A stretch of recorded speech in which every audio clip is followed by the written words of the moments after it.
22nd. And do you recall, based on her phone records, for how long that conversation lasted?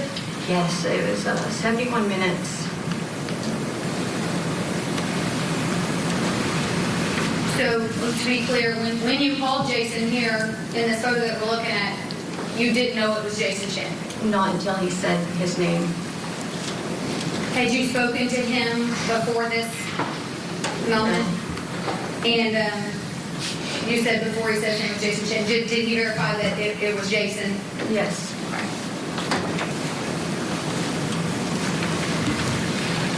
Did you ask him when the last time was he saw Jasmine? I did. I started off with letting him know that she's missing. If he wanted to know if he had any idea where she would be at, because they were dating, and asked when he last spoke to her, how did she seem. I don't remember what all I asked him, but those were the... Did he seem concerned? No, he didn't. And he said that he hadn't spoken to her. When was the last time he said he spoke to her? I don't remember what he said. I remember that it was a lie. I had him on speakerphone. But I don't recall what he said. Did he admit to talking to her on the 22nd when you asked him when the last time was that he spoke to her? From what I can remember, he changed his story and said, oh, I did talk to her. And I asked for how long. And he had said just a few minutes, I believe. I muted the conversation and asked the officer, should I confront him? He has just lied about multiple things. I have the proof right here. And that's what sticks out to me. Did you confront him? I did. And what did he say? That he had to get off the phone. He was at the airport.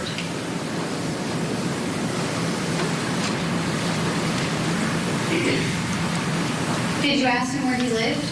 I did ask him where he lived.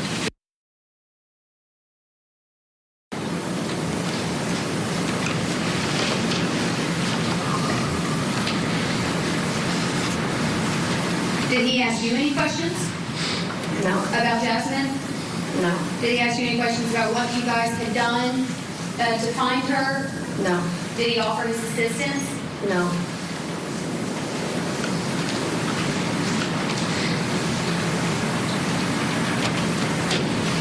So, do you recall the name of the officer that came to Mountain Creek Road?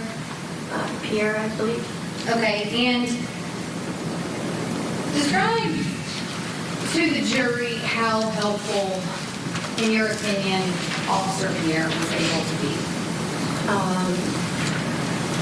He took a report, gave me a card, said that he would pass the information along to a detective that would be assigned. I would probably hear from him in 24 to 48 hours. And that's really all he could do. Do you recall if he was going to go? I asked him to follow me, and he said he could not do that. Okay. Do you recall if at any point in time while he was there, he tried to contact another, potentially an investigator with the Chattanooga Police Department? I don't remember. I was on the phone with Jason Chen. Did anybody else from the Chattanooga Police Department come to Mountain Creek Road? I do not believe so. At Mountain Creek Road or soon thereafter, did you receive a call from anybody from the Chattanooga Police Department? No. No investigator called you to follow up? No.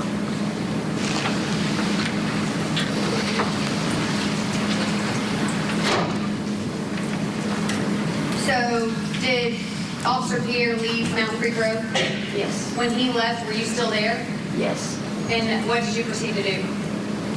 All right, now she's been detailing, Michael, she spoke directly with Jason Chen, who said, yeah, I don't have any idea where she is. So that's his first story that we're hearing at this point in the trial. Yeah, and as part of his cover-up, he's faking texts to mom on her phone. And again, that works against this idea that this was some sort of passion killing. I agree with you. All right, we're going to see what else unfolds. We'll bring you back in just a moment for more of the testimony from the mother. Stay tuned.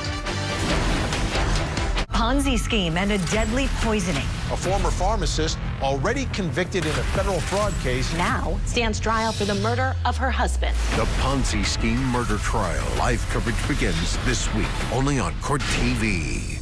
Tonight, on Closing Arguments, a Tennessee man accused of fatally stabbing his girlfriend and putting her body in a suitcase faces a jury. We'll bring you the latest from today's opening statements and testimony. Closing Arguments, tonight at 8/7 Central, only on Court TV.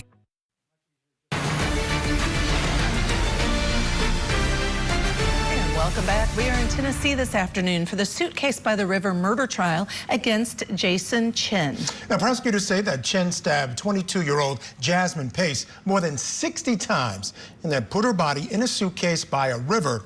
Now, he's facing life in prison if convicted. Still on the stand is the victim's mother, Catrina. Let's go back in right where we left off. Called it tow for our daughter's vehicle to get towed to our house. We continued knocking on doors, showing pictures of my daughter, asking if anyone had seen her.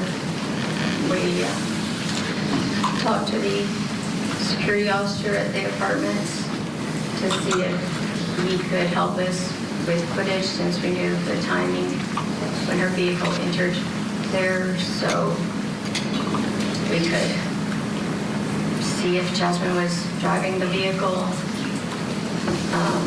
so we know where to start looking. We started calling friends and family, asking for help to look for her. Let me pause right there. Did you speak with the security officer at Mountain Creek Road? I did. Do you recall his name? I do not. That's okay. Did Officer Pierre assist you in contacting that security officer? Do you recall? I'm not sure. Okay. But you did speak to the security officer on this night? I did, and then he actually called me back, and we went back there to look at security footage after he was able to get it. And did you view that security footage? I did. Did it show your daughter's vehicle arriving at Mountain Creek Road? It did. Did you see he was inside? No, you couldn't tell. Okay. All right. So back to what you all did after that. You stayed at Mountain Creek Road. You talked to the security officer. At what point did you leave Mountain Creek Road? Shortly after that, we went to 500 Tremont Street. Why? Jason Chen said that's where he lived. What was at 500 Tremont Street? It was a abandoned house that was under construction. We spoke to some neighbors, asking, showing Jasmine's picture and asking if they had seen her. Did you go other locations as well after you left Mountain Creek Road? I did. By this time, there was multiple people sending in messages to Jasmine's best friend Bailey, and about where he possibly lived, people that had worked with him. You say him, do you mean Jason Chen? I do. Okay. I remember went to Mr. Burrito downtown because I guess above there was apartments that someone had called in and said that he lived there. He did priorly live there, but it wasn't there no more, so we just kept going and looking at any place that, And who all was with you? Did anybody else join the search party as well? Yes, Travis Pace and his girlfriend Jackie. I'm not sure of her last name. Travis is Jasmine's biological father. Correct. Anybody else? And his girlfriend at the time, Jackie. And then later on in that evening, a friend of ours, Wayne Tubbs, had joined us too. Is there anywhere else throughout the night that you went looking for Jasmine before you arrived at 110 Tremont? I don't remember everywhere that we went. It was, I had slept a couple of days and we were just searching everywhere. Once the security officer from the apartments had... All right, still with us, criminal defense attorney Jack Rice. And Jack, the judge and I were talking, and we're both kind of commend her, the mother, on her activities and her attempts to find her daughter. But it crosses a line at some point when they break into his apartment. However, the court allows it in. And it's interesting because you would think that kind of behavior is something the court wouldn't want to encourage. And usually they'll find a way not to let it in so that other folks don't think this is something they should be doing. Were you surprised they let it in, the fact that the things they found inside the apartment when they broke in illegally? Yeah, it's such a good question. And maybe if we pull back, one of the ways this would normally be kept out is the concern is always about the bad behavior of the government, of the police. And the idea that if what they did was encourage people to go out and do this and break in sort of on their behalf, but this was sort of done independently. And so this argument was basically what came in had a certain amount of confidence of its reliability. It was able to come in. I guess to be honest, I'm not surprised that courts let this in because I have seen this happen before in cases myself where there's been bad acts by people and the government seems to be less concerned, or judges sometimes will say it's more important to get the evidence before this jury. So in that sense, I'm not terribly surprised. If the government had simply said, hey, why don't you go break in illegally so we don't have to, then you have a direct link that you could say, this is government bad behavior, we need to stop that. That would have made it different. But Jack, let me play devil's advocate just quickly here, and that is after all these red flags, the officer took a report and said, here's my card and that's it. So she couldn't reach Jasmine, the friend couldn't reach Jasmine, she got a text that was suspicious. She then found the truck somewhere that she didn't know the address, later to learn that was close to where the defendant lived, et cetera, et cetera. So at some point, should the police have done more to assist in the investigation? Oh my goodness, yes. I mean, the problem is, of course, is we're looking at it now and it's very, very clear. But look at the tenacity of this mother, of what it was that she did by connecting those dots. And sometimes really good police work is just pounding on doors. And if you heard her talk about how many doors she knocked on, and that really says something about her tenacity, the idea that she found her way to that door based upon what a good police officer would do. Not an outrageous response to it, but a reasonable response that somebody who was actually doing a proper investigation would have done. Yeah, you're right. All right, we're out of time. Thank you, Jack Rice, for joining us this hour. Folks, stick around because coming up, more from the victim's mom in the Suitcase by the River murder trial for Jason Chen. So keep it here on Court TV, your front row seat to justice.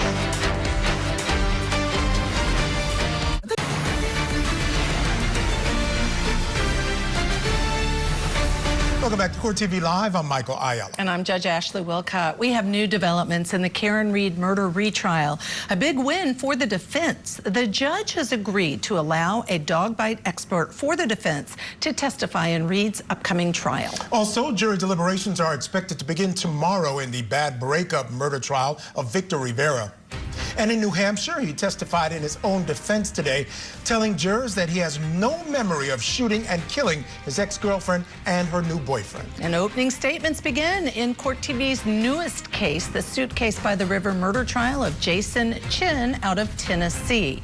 Chen is accused of stabbing and dismembering the body of Jasmine Nicole Pace. The two reportedly met on a dating app. Pace was last seen in November of 2022 at Chen's apartment. This case has already had some unusual twists.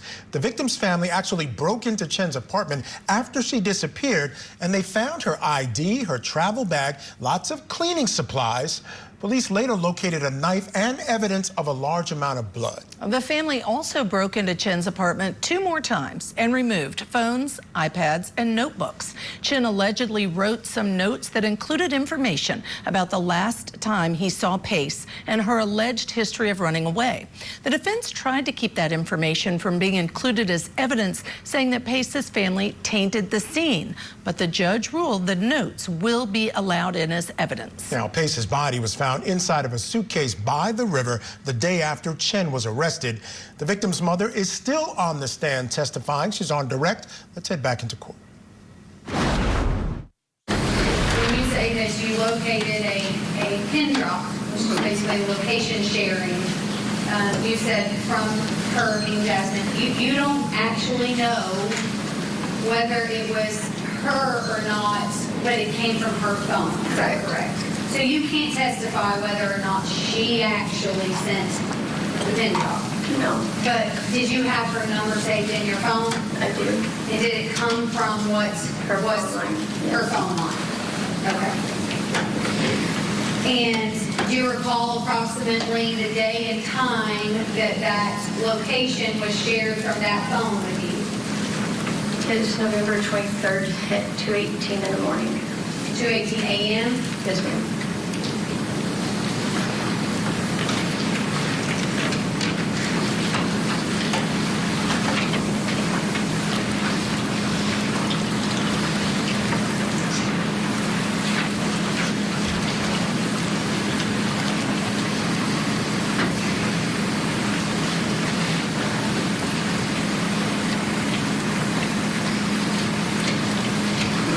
Do you recognize that?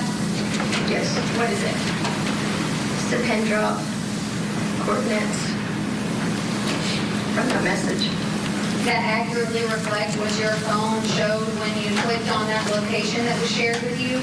Yes. And was this photo taken by the Chattanooga Police Department? Not sure. Is that a picture of your phone? It is. Okay. Your Honor, that's this state's exhibit number 778. Objection. It could be one. I would say this could be one judge and go together. So 7. So, All right. So just while you look at the screen again. Is this what was shared with you from your daughter's phone? Yes. Right. And is that another photo? When you click on that location, is this another photo that comes up? Yes.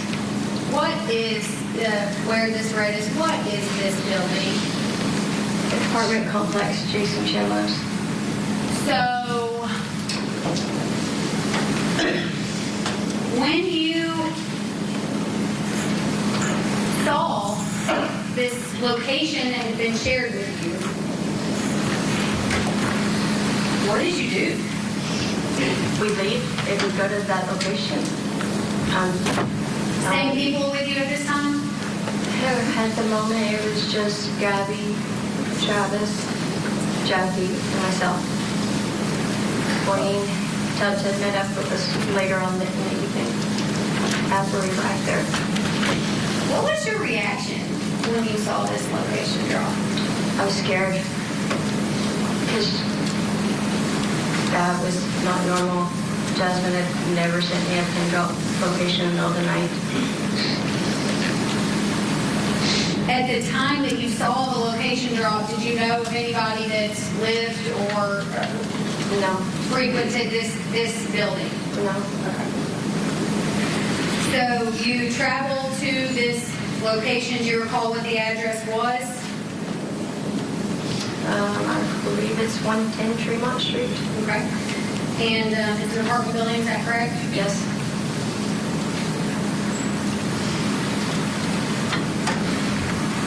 All right. I'm going to have you turn around. Catrina, I'll just pulled up Google Maps, okay? Anyone can access this. Do you recognize this location? Yes. And what is this? That is the apartment building that throw my daughter's stuff in. Okay, and do you recall when you got there, if you entered into a particular door that you can see in this photo? I went into the door right there. Okay. See, the door, you're pointing to the only door you can see in this photo, is that correct? Correct. Double door. And then, is it the parking lot? It is. Is there a parking lot on the other side of the building? I'm not sure.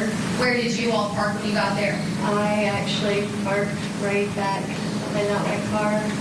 On the street? I did it right by the parking lot. Okay. Yeah. Okay, everybody's together, and so how did you get into the apartment building? Actually, a gentleman that lived there had let us in. Did you tell them why you were there? Yes. And then what did you proceed to do in the building? We knocked on every door. We were also trying to follow the coordinates with our phone to guide us to the coordinates that was sent to me. What were you asking people when you knocked on their door? If they had seen my daughter, showed them pictures. And did something cause you to arrive at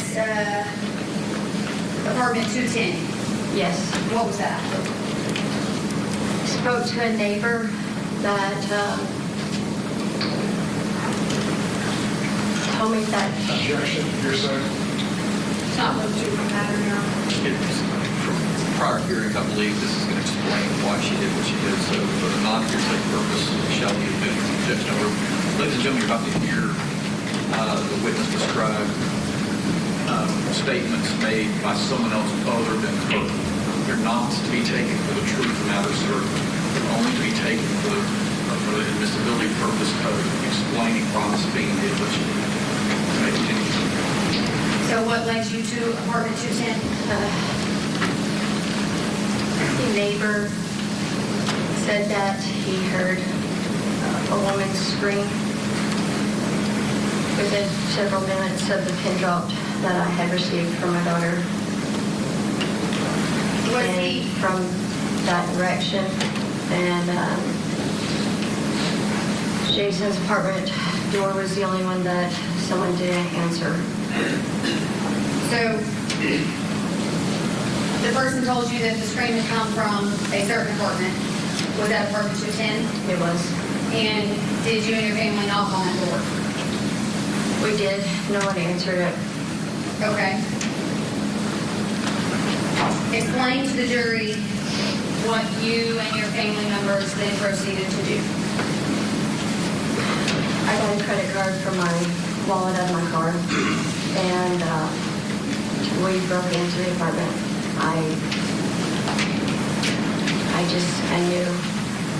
I knew something. It was too close to when my daughter sent me a pin of her coordinates. The coordinates were almost exact. Was anybody there? No. What did you start doing when you got into the apartment? We opened up the door and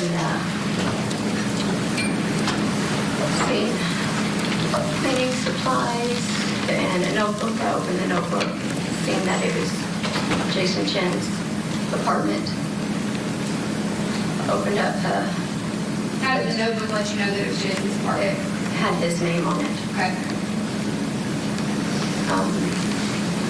Opened up desk drawers, found my daughter's ID and credit cards that I had seen on the counter. A little travel bag of hers.